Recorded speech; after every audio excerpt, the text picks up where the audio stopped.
The intelligence is cheap. No one on earth, human, should think of 100 things and then pick the best. But it will do it for you. It will do it for you, and it will apply some judgment. And if you didn't like the first 10, show me the next 10, etc. But it makes it's even more impactful for the more expert you are, the more you can take advantage of those tools. Welcome back to another episode here at Tingenuity AI. We are excited to meet with Matt Van Itallie. He is the CEO of Sema, which is a leading code analysis and software integrity platform that has analyzed over $1 trillion worth of software since its founding in 2017. Matt is a Harvard graduate with a background in law, consulting, and tech. He's a recognized innovator in AI and software and development. Under his leadership, Sema has pioneered tools like the Gen AI Code Monitor and the Generative AI Bill of Materials, offering cutting-edge solutions to developers and organizations worldwide. We are very excited today to speak with Matt. Thank you for coming on the show. I am so psyched for this conversation. Thank you so much for having me. I'm Jacob, and that's I'm Warren. Warren. Yeah. Jacob, Warren? We're brothers. No from way. the same mother. Uh-huh. Yes. And yes. And so we've just been interviewing people in the AI space now for, frankly, a lot of talk with each other. But I guess starting last quarter of last year, we started interviewing a lot more of other people as well. It's been an exciting adventure. So we're excited to talk to you.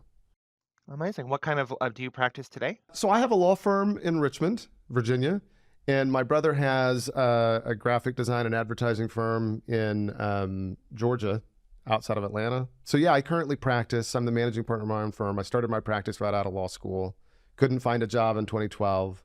And now I have a law firm with about 20 staff and 3 attorneys. And Wow, congratulations. we do immigration law mostly, and we do some business and IP. And so, yeah. And now Good for AI. you. Now AI. And I've been running my business, doing marketing and real estate for 3-ish years, though I've done it since 2003, honestly. And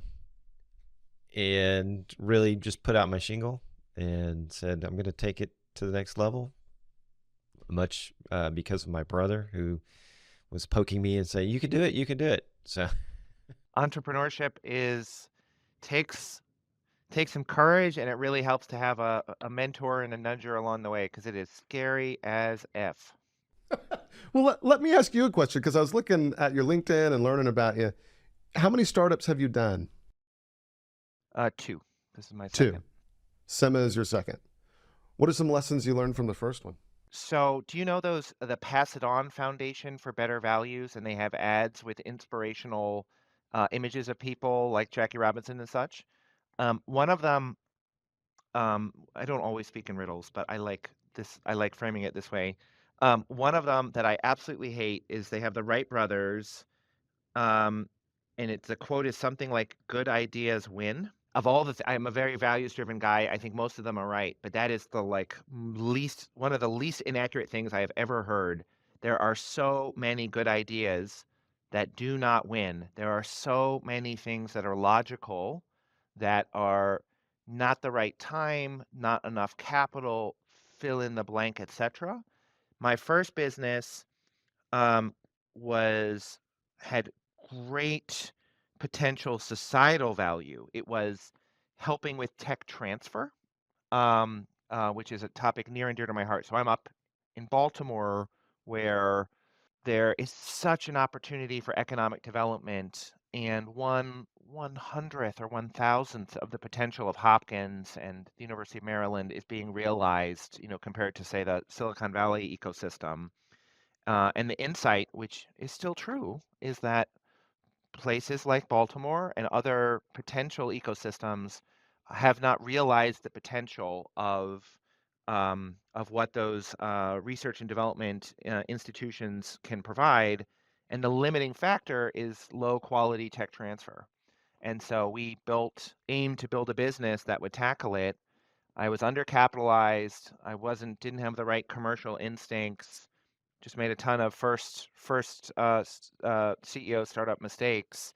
But I always think about that billboard, good ideas win. Absolutely not. Absolutely not. You need luck, you need support, and really that I promise not every one of my answers is going to take 10 minutes. But before I did that pretty impossible work of trying to get tech transfer to work, pretty impossible because it involves government stakeholders and nonprofit stakeholders and a really hard problem.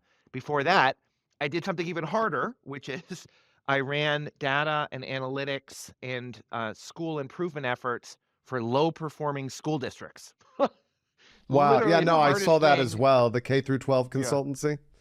Yeah. Yeah. And I worked in DC when Michelle Rhee was there, and I served in data analytics in Baltimore. I worked up and down the East Coast in low performing school districts, trying to help pull poor kids out of poverty through better schooling. Couldn't be anything more important for our country, for except maybe immigration, getting immigration right. Couldn't be anything more important for our country. The right idea is known. We absolutely know how to make school districts work, how to make schools work, how to make teaching and learning work, and there are just obstacles to making that happen. I've been incredibly lucky with great education and health and parents and support and early tenure success that I can take these incredible bets on things that matter, like school district reform, like tech transfer. Now, code really is in that category, but my goodness, it takes a lot of luck to make the right thing happen. So talk to us now about SEMA. And one of the things I was going to say, or that occurred to me as you mentioned, a lot of those first time business mistakes and those kinds of things. Even if you consider them, learning experiences, I think one of the interesting things is we've talked to people, it's the journey towards using AI is very interesting and compelling to us. And so what led you to where you're at now with SEMA and how you integrate AI into what you do? So SEMA's been around now for 7 years. Of course, I founded it. The North Star of SEMA from the beginning has been how can we make code and engineering, software engineering broadly, understandable and accessible to non-technical audiences as well. I was the original user. I coded as a child. My parents are technologists, but I was not a professional coder, not even close. And it drove me crazy that the head of sales had a tool, Salesforce in that case, that everybody, even who wasn't a salesperson, could see understandable data about the state of sales and the sales team. Every C-suite member had a code delivered executive dashboard, except for the code, and they did it by hand. Talked qualitatively, built a bespoke tool. It's the most ironic thing. Cobbler's sons go barefoot, blah blah blah. And so why we can't use code to understand code for non-coders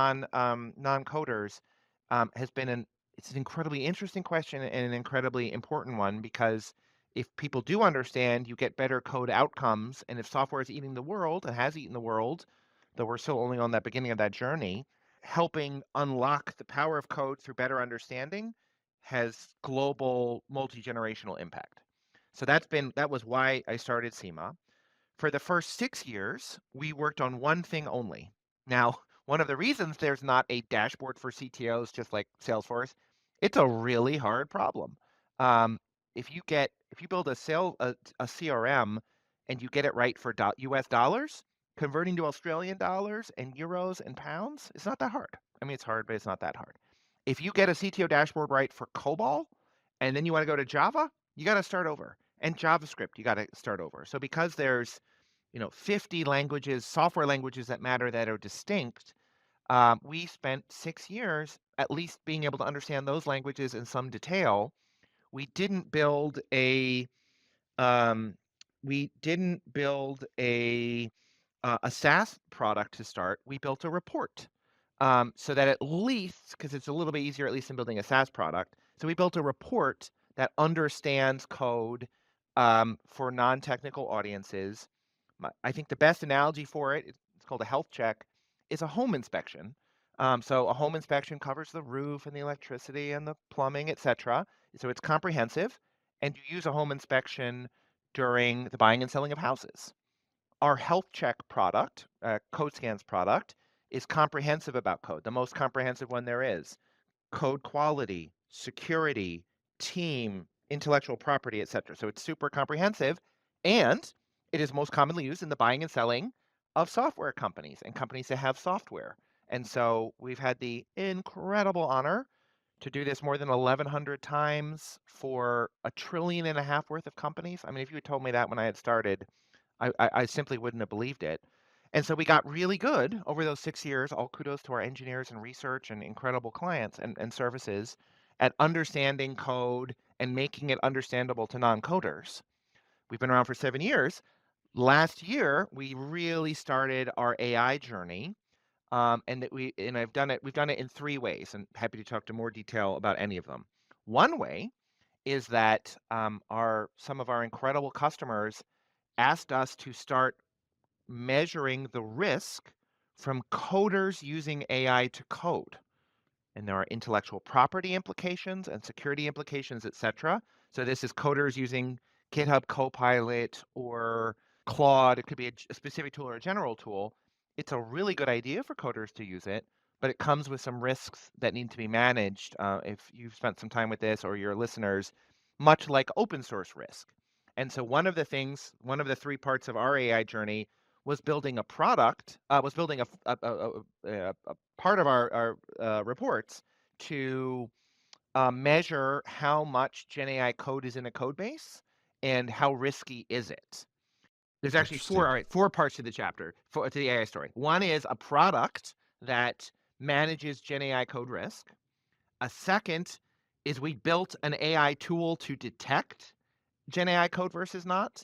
So if you think about this for 20 seconds, plagiarism detectors, in theory, detect how much human writing did you write was written versus how much computer written was it. It's I won't speak for other folks, but I do believe it's impossible because Gen AI can now write so clearly like a human that it's really impossible to determine. It is actually possible with not perfect accuracy, but very high accuracy based on real world examples to detect Gen AI versus not Gen AI code because of how code is just treated a little bit differently than language. So those are 2 things. Third thing is at some point last year, we realized, like, in hindsight, should have done it much faster, that my goodness, any kind of white collar work, besides even coding, could be accelerated with AI work. And so now everyone in product, everyone in sales, everyone in marketing, everything I do that takes more previously than 10 minutes, board reports, etc., I am now AI first. We are AI first. And so I've spent personally a ton of time thinking about and honing some prompts to get the most out of Claude and thinking about all the different ways professionally and personally it can be used. Obviously, super happy to geek out on that. And then the fourth way that AI is changing is that even our core products and some of our future products, AI capabilities are making things possible that nobody thought possible in a world of understanding code. I can't tell too much about it because there's some secret sauce, but I'm happy to at least go in on what would it mean to have a CTO dashboard powered by AI. Go ahead. Sorry, now I'll stop. Well, go back to where you talk about how you can identify generated AI generated code, because now I saw, and this is my understanding of code, and as a person who my dad gave me books on HTML coding when I asked him to build me a website, and he said, "Go build your own website." And so from my perspective and from what I know about it, I just saw code as being this kind of static thing. But you're saying there's some nuance to it that a human's going to influence it differently than an AI who has just read every bit of code that they can feed it. So tell me a little bit more about that. At some level of granularity, it is impossible to tell the difference. So as an example, if you saw a line of code that said print hello world, couldn't tell you. Couldn't tell you because it is identical exactly. By contrast, if you have this a bit of a fictitious example, but you'll get the gist, 1,000 lines of code, and for a third of those 1,000 lines, they use tabs to separate things, and 2/3 they use spaces. Um, that probably meant two authors, and likely one of those authors was computer generated. That is a little bit of what the code is looking for. We use AI to detect that. You guys have seen Silicon Valley, right? Hot dog, not hot dog. No? No. What are you doing not watching Silicon Valley? It's such a funny show. So one of like the historically funny examples, HBO show Silicon Valley, where they used machine learning like 7 years ago, and the only thing it could do was determine if something was a hot dog or not a hot dog, not what it was, but just hot dog or not hot dog. So we do Gen AI, not Gen AI, but that actually is Right, meaningful. right, right, right, And right. so using signal like that about the syntax and the structure, so you can see, yeah, Okay. there isn't a particular idea. You can't tell if a human came up with it or Gen AI came up with it, even if it's a very good idea or a very bad idea. I mean, some hallucinations you can tell are Gen AI generated because a human would never Fair. hallucinate like that. Yeah. Yeah. Right, right, But right, it's right. it's really about the structure of how the code relates Okay. at a level large enough. That makes a lot of sense. And having done code and talked to a number of coders. In fact, last night I was speaking with someone who does database coding, and he was talking to me about how he had this database and he couldn't figure out why it wasn't functioning right, and he just fed the code in and to ChatGPT, and it was like, oh, you're missing, this parentheses here, and then it fixed it and it worked. Now he's writing his own thing, but using that to enhance his work so he can parse that and find those bugs or those errors. Because I mean, there was nothing more infuriating than having to go line by line my HTML or CSS and go, huh, this is the semicolon that I missed. The absolute best source for staying fresh on AI, I cannot recommend enough, is Ethan Mollick, Mollick, who's a professor at the University of Pennsylvania and maintains a blog and a great newsletter, One Useful Thing. 100% attributing to him. AI has made intelligence cheap, but wisdom, judgment, taste, expertise is still very expensive. And so in coding, so great examples. There's something wrong with this, pointed out. I would extend it to, I am trying to solve this problem with code. Hey, AI tool, whichever it is, think of 100 possible architectures, pick the 10 best, um, with success criteria, 70% ease of implementation, 30% ease of maintenance, and return to me the 10 best and explain the pros and cons. So that the intelligence is cheap. No one on earth, human, should think of 100 things and then pick the best. But it will do it for you. It will do it for you, and it will apply some judgment. And if you didn't like the first 10, show me the next 10, etc. But it's even more impactful for the more expert you are, the more you can take advantage of those tools. By the way, of course, that analogy is exactly applicable for all kinds of white collar work. I say all the time to my Claude, um, give me 100 examples, pick me the 5 best, and tell me why. And it's like having an unlimited source of, again, Ethan here, kooky, forgetful colleagues.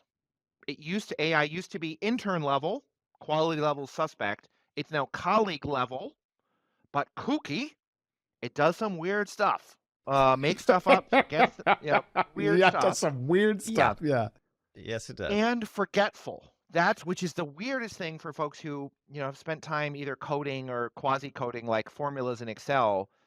You can give it instructions, and if it was code, of course it would follow it 100% of the time. AI forgets stuff in the instructions.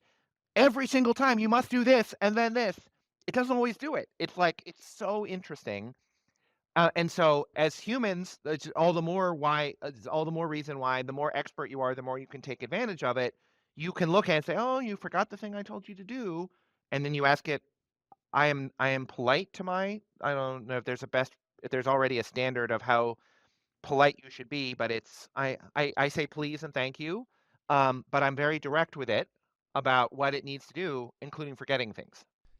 I would stress on that point of politeness is that we shouldn't omit the politeness, because as we omit it in that context, we'll start omitting it in our personal context with human to human interactions. And I think that is a slight to society, honestly, if we if we don't uh, really keep the cordiality, the politeness, the societal norms that we hold to maintain some of our civility. I think it goes further than that. I think that if this is a model that's trained on examples of dialogue, I think that it's going to see examples of polite behavior and how that leads to a better response. So I believe that if you treat it poorly, it will do a worse job for you in that given chat. I think the more polite you are to it, the more likely it is, because it's based on human patterns. And so it probably has seen a zillion human patterns where cordiality leads to better results. And so I think that it would inherently lead to better results. But that's, you know, Yeah, I'd say cordiality to someone with a thick skin. Um, right. I would probably not say to a coworker, "No," um, or "Do it again." But that level of clarity, "Do it Right. again, but better." Um, I'm not rude, but I'm direct, and so collegial but direct, Right. or I'd For say sure. is my experience of what produces the best outcomes. I would agree with that. And yeah, and I think that like when it comes to well, I mean, you're a CEO, right, of your company. Sometimes you do have to be quite direct with people. Um, but yeah, I mean, with something that is a computer, you can be a lot more direct. Like, do it again, but better. Or hey, you completely forgot this. What's going on? You know, like why did you miss this? Sometimes I'm trying to get it. If it makes the same mistake 2 or 3 times, then it becomes a deep dive, and maybe that chat is wasted. I start over, those kinds of things. But it's been very interesting. But I hear you use Claude a lot more than ChatGPT. That's right. I use Claude and Perplexity. Perplexity is great for research, for a variety of reasons, but the most important one, well, the two is it's more up to date than Claude. Um, it's more closer to a search engine experience. Claude has not, um, it's some X months periods behind, so it's not up to date. But the second is Perplexity gives you citations with links. And so if you need to go find the original material or read it, you can go see it. And so in research projects, I use it for that. I use the two together. Perplexity as a research assistant, export the results in a way that Claude can interpret, and then feed it back to Claude. I have two different organizations, so to speak, working for me on that. I don't. I've heard great things about ChatGPT. I just know my experience is has been great at Claude, and I've learned some of its tricks. So now there's going to be some switching costs for me to switch to another one, which Totally. I don't know if they'll make it forever, but I've been very pleased with Claude. I think Warren will agree with me here. The more we interview people, the more we hear about people using Perplexity. Is that accurate? Yeah. Yeah. Oh Everybody yeah. loves Oh yeah, for Perplexity. sure. In fact, I saw it yesterday. A friend of mine promoted it to me, and I was like, "Oh yeah, I know about it." And it's really good for, like you said, research and those citations, because that's one of the things that I like to ascertain or to assure that it's not hallucinating. Is like I'm always asking for a citation if I'm writing something with it. I'm like, "Where did you get this information? Is it plagiarized? Is it true? Is it verifiable?" And I'll make sure of that. And one of the other things that I loved about what you said is that it builds, using these things builds on your expertise. And that's what I tell so many people when I talk to them about AI is you are the expert.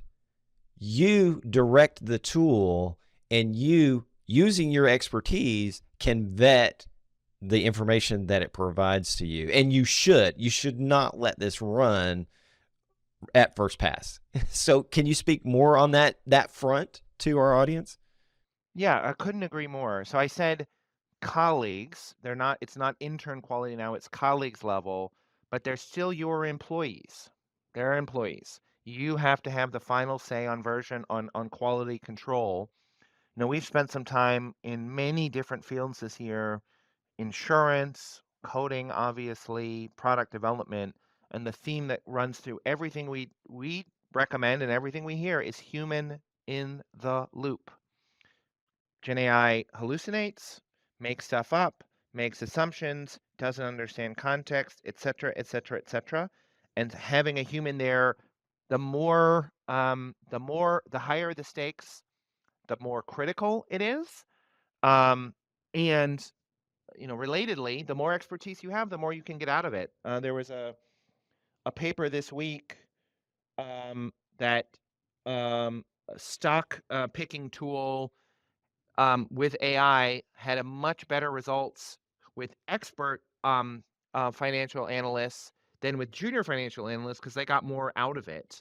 Um, I can say personally, watching a junior member of my team to use an LLM to build to design product functionality versus my level of it, I just have decades more experience thinking about software products and what I am able to get out of it because of what I know. Like there's nothing magic about what prompts. It is just the judgment to know what to care about. Um, and I just cannot stress enough mid and senior level professionals. Yes, it's hard to learn another tool, but my God, you can make it do what you want even better than other folks who might be more inclined to add another tool to your toolkit. This is at minimum internet level disruption to work. So if you think about those of us who are old enough to remember pre-internet, how different things are, almost everything you do is going to be AI first, just like almost everything you do is internet first, like including cloud, right? And if you're too young to imagine that, what life was like before the internet, imagine life before electricity, because it might be electricity level disruption that there just isn't anything that with, um, couldn't be better starting with AI or incorporating AI as you go. First off, I agree, but can I push back on it a little bit because of something that I've been thinking lately? One article that I read suggested that, and I agree with this because you mentioned kooky and forgetful, right?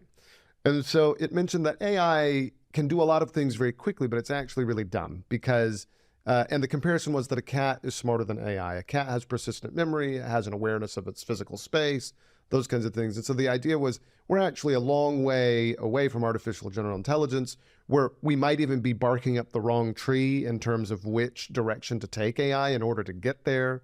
And so there's a sense that the AI that we currently have might get better and better at what it's currently doing, but it may not be useful for a whole lot more. And so, what's your sense of that? Are you familiar with maybe other kinds of, I guess, algorithmic ways of thinking? Do you know if they're being developed? Those kinds of things. Yeah, I am at my root an empiricist. Um, I love and an American pragmatist, the pragmatism school, which happened to come out of Hopkins. The results are the results.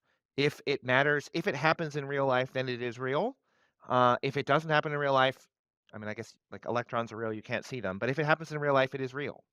So I would say, let's take task by task, specific example by specific example, and see if AI does a better job than it doesn't, even if I don't understand exactly the mechanism. I can't explain to you how planes fly. I mean, I remember something about the shape of the wing, blah, blah, blah, but like I really fundamentally don't know. But planes work, planes fly. So let me share some things.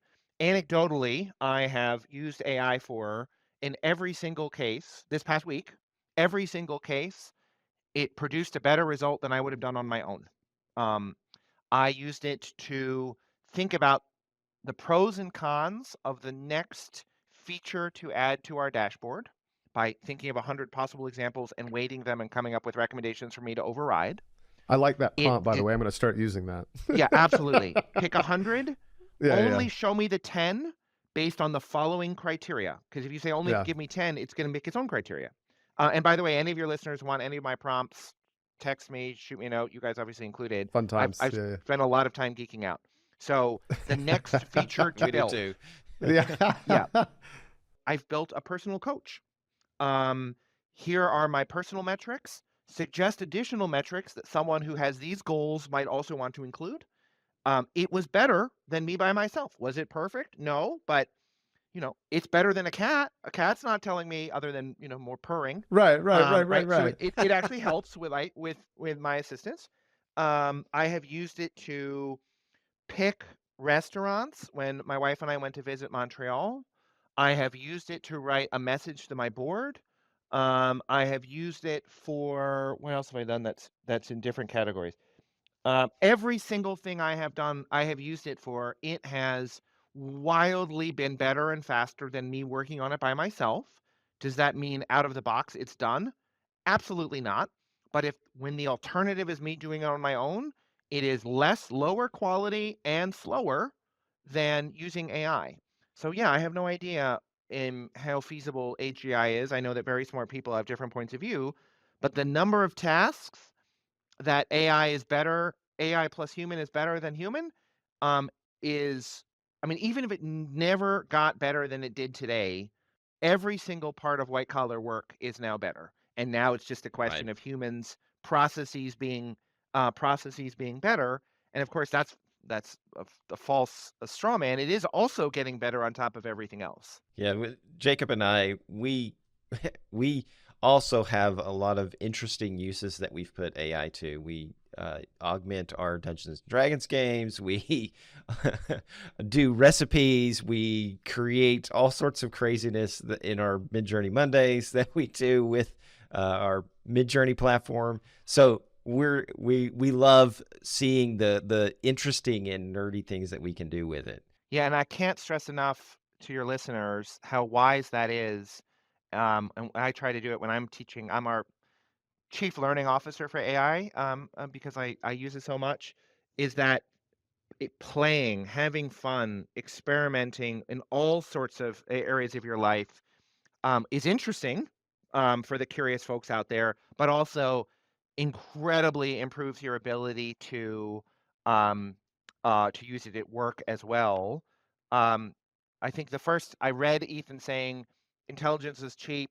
Asking it to do 100 things is easy. Your hard part is you judging. I said, okay. Literally, my first use case. It is work, but only sort of. I was giving a presentation to an insurance company, an insurance executive conference on how AI can improve their work.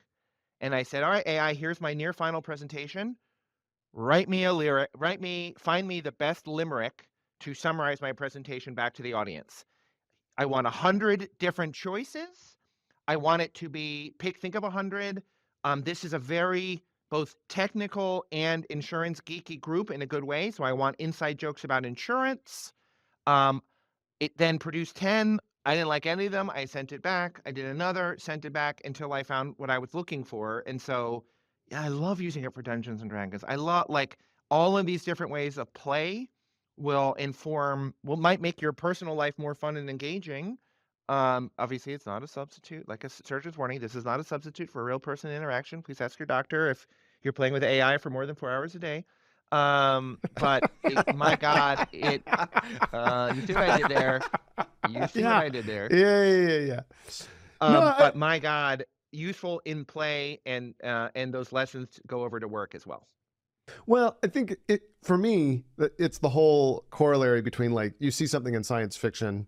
Like I remember hearing that when the original Star Trek first had like a sick bay bed and like the patient sits there and it scans the whole body and all these doctors were like, where is this, right? And now that exists in a way, right?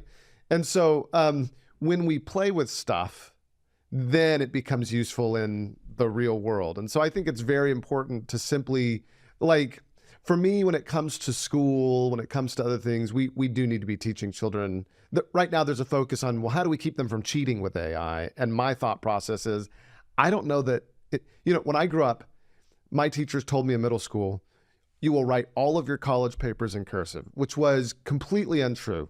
You will never have a calculator, right? Like, all of these things that aren't true. And so, frankly, I can't imagine that in college you will ever write a college paper without the assistance of AI. It just blows my mind. And so I think it's very important that we encourage children to play with, use with, work with AI constantly, because I think it's going to be their internet medium that they use to do things.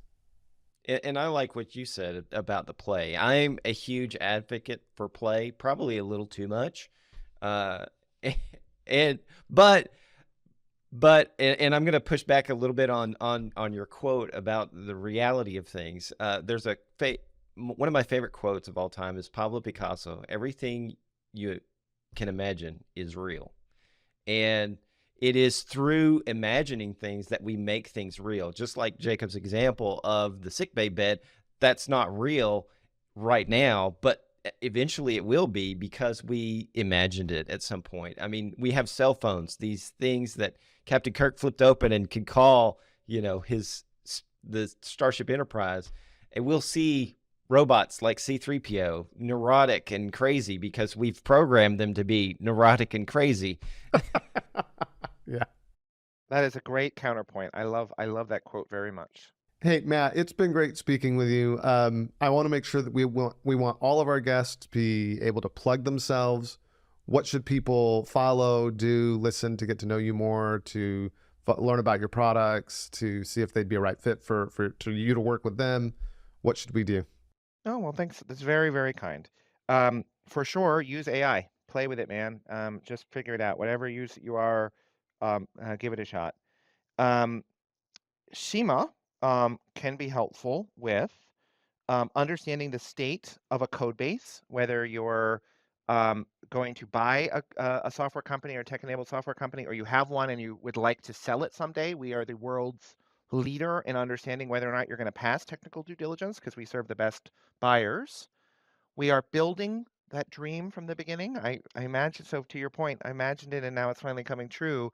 A CTO dashboard that helps keep the product roadmap on track.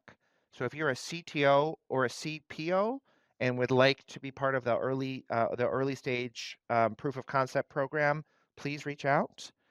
And if you are one more very idiosyncratic thing, but it's real, if you are a lawyer who works on intellectual property rights of software, give me a ring, because sooner or later, and likely later this year, there will be meaningful work for you, meaningful work for your law firm, to help companies manage intellectual property risks from coders using AI to code. So if you're an Right. intellectual property lawyer out there working on software, please reach out. I'll send you some of the materials on why I think this has become a serious topic. It is good news for your firms. It's companies will figure it out, like we'll have a new world. But as an example, copyright of software, not infringement, is going to be radically changed because of AI. So if that is of interest to your professional life, definitely shoot me a line because there's some background information we'd be happy to give you to help your clients get smart. I will drop you a LinkedIn message immediately after this. Amazing. Well, thank you, Matt, again for visiting with us today. We appreciate it. It was, again, a delight to speak with you. And we look forward to future conversations. And hopefully our audience will reach out to you for their code needs and lawyer needs as they see the code change and be integrated into their lives. So if you like this content, like and subscribe, and we'll see you in the next one, AI Explorers.